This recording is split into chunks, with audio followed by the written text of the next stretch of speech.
बिस्मिल्लाहिर्रहमानिर्रहीम। अस्सलाम वालेकुम नाज़रीन, आप यूट्यूब चैनल देख रहे हैं। मैं इमरान खान हूँ। अब तक की जो अहम तरीन इत्तलात हैं उनमें सबसे पहले तो ये है कि अमरीकी रिपोर्ट्स के मुताबिक जो डोनाल्ड ट्रंप और नेतन्याहू ने अटैक किया है ईरान की गैस फील्ड पे, पारस जिसका नाम है, बहुत बड़ी गैस फील्ड है। ईरान का बहुत हद तक एनर्जी का इसके ऊपर इन्हिसार है, यानी 80% ईरान को कहा जाता है कि गैस यहाँ से मिलती है।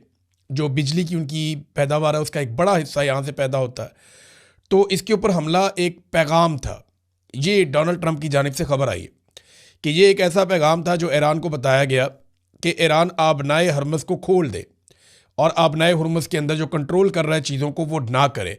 लेकिन क्या ईरान ने ये पैगाम वसूल किया?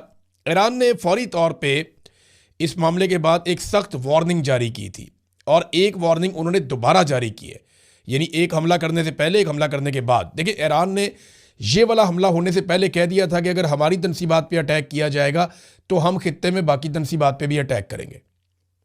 फिर फौरी तौर पे उन्होंने रद्दअमल दिया। वो क्या दिया मैं आपको बताता हूँ। लेकिन उस रद्दअमल के बाद ईरान ने फिर वार्निंग जारी की है।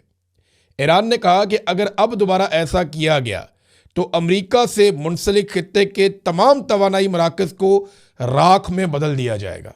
ये ईरान ने, वो खुदकुशी पे उतरा हुआ है। एक खुदकुश बम्बार होता है ना, जो अपने आप को भी मार लेता है, सबको मार लेता है। इस पूरी जंग के अंदर जो सबसे बड़ी मुसीबत थी वो शाहिद ड्रोन था, वो भी खुदकुश ड्रोन था। ये लड़ाई खुदकुशी पे है। सबसे पहला बड़ा खुदकुश हमला जो है वो आयतुल्लाह अली खामनाई ने किया कि उन्हें पता था कि वो शहीद कर दिए जाएंगे। उन्हें बताया भी गया, उन्होंने कहा नहीं, मैं जब शहीद हो जाऊंगा फिर मेरी कौम खड़ी हो जाएगी, और वही हुआ। तो ये ईरान, पूरी लड़ाई का जो डिज़ाइन है ईरान का, वो खुदकुशी वाला है। वो कह रहा ठीक है, आप हमें तबाह करें, हम आपको तबाह बर्बाद कर देंगे और अमेरिका की चौधराहट नहीं रहेगी। अब ये लड़ाई इस अंदाज में हो रही है। ईरान ने किया क्या इसके बाद? ईरान ने पहले ये वार्निंग जारी की कि इलाके खाली किए जाएं जहाँ जहाँ पे ऑयल फील्ड्स हैं और जहाँ जहाँ पे गैस फील्ड्स हैं। और उसके बाद ईरान ने जवाब के तौर पे जो अटैक किया, जो अब तक इतलात आ रही है, ईरान की जानिब से कन्फर्मेशन आ जाएगी, लेकिन अरब ममालिक कह रहे हैं कि ये ईरान ने किया। कतर में, सऊदी अरब में और यूएई में जो एनर्जी साइट्स हैं उनके ऊपर हमले हुए हैं और ये शदीद हमले इसराइल के ऊपर भी हो रहे हैं।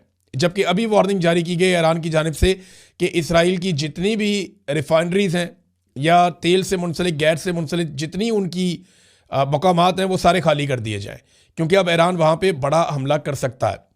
कतर ने बताया कि वहाँ पे रासलाफन जो गैस फील्ड है उसे बड़ा अच्छा खासा नुकसान पहुँचा है ईरानी हमले की वजह से। उन्होंने ईरान के बारे में कहा और इसके बाद कतर ने ईरान का जो सफारती अमला है उन्हें नापसंदीदा शख्सियत करार देकर 24 घंटों में कतर को छोड़ने का उन्हें हुक्म जारी कर दिया कि कतर को छोड़ के चले जाएं वहाँ से। और उन्होंने बड़ा ज़बरदस्त किस्म का, सख्त किस्म का मजम्मती एक बयान भी कतर ने जारी किया है। यूएई की जो अबू धाबी में हबशान गैस फील्ड है वहाँ पर अटैक हुआ और उसे फिर यूएई ने बंद कर दिया। यूएई ने इसके बारे में बताया कि वहाँ पे काफ़ी नुकसान हुआ, उसके बाद उसको बंद कर दिया गया है। फिर सऊदी अरब के बकौल उसकी 2 रिफाइनरीज के ऊपर अटैक किया गया है, लेकिन सऊदी अरब ने इंटरसेप्ट किया।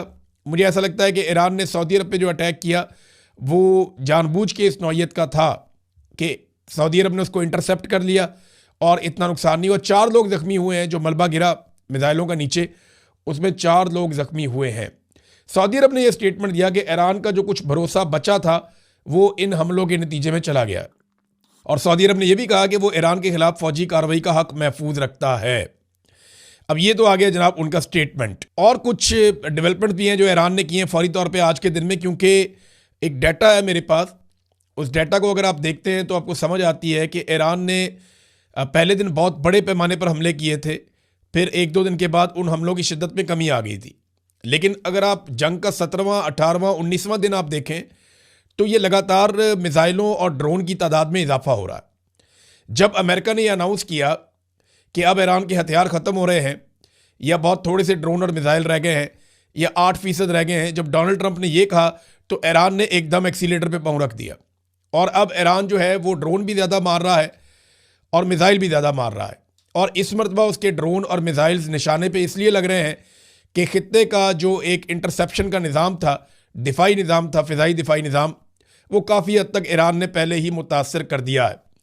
ईरान ने रियाद में, सऊदी अरब का शहर है, वहाँ पे अमरीकी फाइटर जेट्स का जो फ्यूल डिपो है वो भी तबाह कर दिया है। इसके अलावा यूएई के अल मिनहार एयर बेस पर ईरान ने एक और हमला किया है। इसराइल के बिन गवीरियान एयरपोर्ट पर तबाही मचा दी है, वहाँ पे 3 तैयारे भी तबाह होने की इत्तला आई है। तो ये ईरान अपनी जो स्ट्राइक्स है, जो हमले की कैपेसिटी है, उसको बढ़ाता जा रहा है। और जिस तरह ईरान के ऊपर ज़्यादा हमले होते हैं, उसी तरह ईरान वापस भी ज़्यादा हमले करता है। अब ईरान ने यह कहा कि दोबारा अगर हमारी ऑयल की या गैस की तनसीबात को निशाना बनाया गया तो हम जवाबन बाकी सबकी तनसीबात को निशाना बनाएंगे। ये ईरान क्यों कर रहा है? क्योंकि सऊदी अरब देखें, ये कहता है कि हमारी सरजमीन से कोई हमला नहीं हो रहा। यही बात जो है वो बाकी ममालिक भी कह रहे हैं कि हमारी सरजमीन से अटैक नहीं हो रहा। लेकिन इन मुल्कों के अंदर अमेरिकन अड्डे मौजूद हैं और अमेरिकन ने इनको इस्तेमाल किया है ईरान के खिलाफ लड़ाई में। जबकि इसराइल जो है वो जितने भी हमले करता है वो इन्हीं ममालिक की फ़िज़ाई हदूद इस्तेमाल करके करता है। ऐसा नहीं हो सकता कि इसराइल जो है वो बहुत घूम फिर के पूरी दुनिया का चक्कर लगा के आए, वो इन्हीं ममालिक के ऊपर से आता है।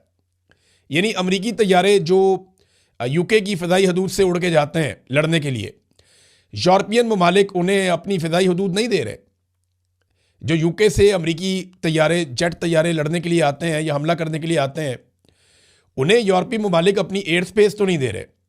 ना स्विट्ज़रलैंड ने दी है, ना बाकी ममालिक दे रहे हैं। स्पेन वैसे ही बहुत खिलाफ हो गया है और फ्रांस ने भी जंग में शामिल ना होने का फ़ैसला किया है। तो जो अमरीकी जेट तैयारे हैं वो एक बहुत लंबा चक्कर लगाते हैं समंदर में और उसके बाद वो फिर गुजरते हैं इटली, स्पेन के पास से फिर आगे इटली आ जाता है, फिर यूनान आ जाता है। इस एरिया में वो अपनी रीफ्यूलिंग करते हैं जो हवा में हो जाती है। रीफ्यूलिंग के बाद वो फिर जो मेडिटेरेनियन सी है वहाँ से दाखिल हो जाते हैं इसराइल की हदूद में। इसराइल से आगे उर्दन, सऊदी अरब और फिर इराक। इसके बाद वो जाकर अटैक करते हैं ईरान के ऊपर। तो सऊदी अरब की और इराक की और उर्दन की, इन ममालिक की जो फ़िज़ाई हदूद है और इसराइल की, ये इस्तेमाल होती हैं जब भी ईरान के ऊपर अटैक करना होता है और ये अमेरिका इस्तेमाल कर रहा है। अब आप अंदाज़ा करें कि यूरोपीय यूनियन या यूरोपीय ममालिक अपनी फ़िज़ाई हदूद अमेरिका को नहीं दे रहे।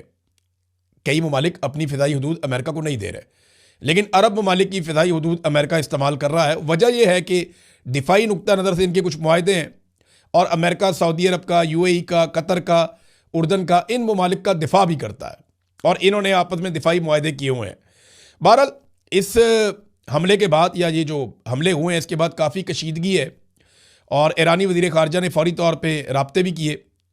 हमला करने के बाद उन्होंने तुर्की से रब्ता किया, सऊदी अरब के वज़ीर ख़ारजा से रब्ता किया, मिस्री वज़ीर ख़ारजा से रब्ता किया और पाकिस्तानी वज़ीर ख़ारजा से भी उनकी टेलीफोनिक बात हुई है।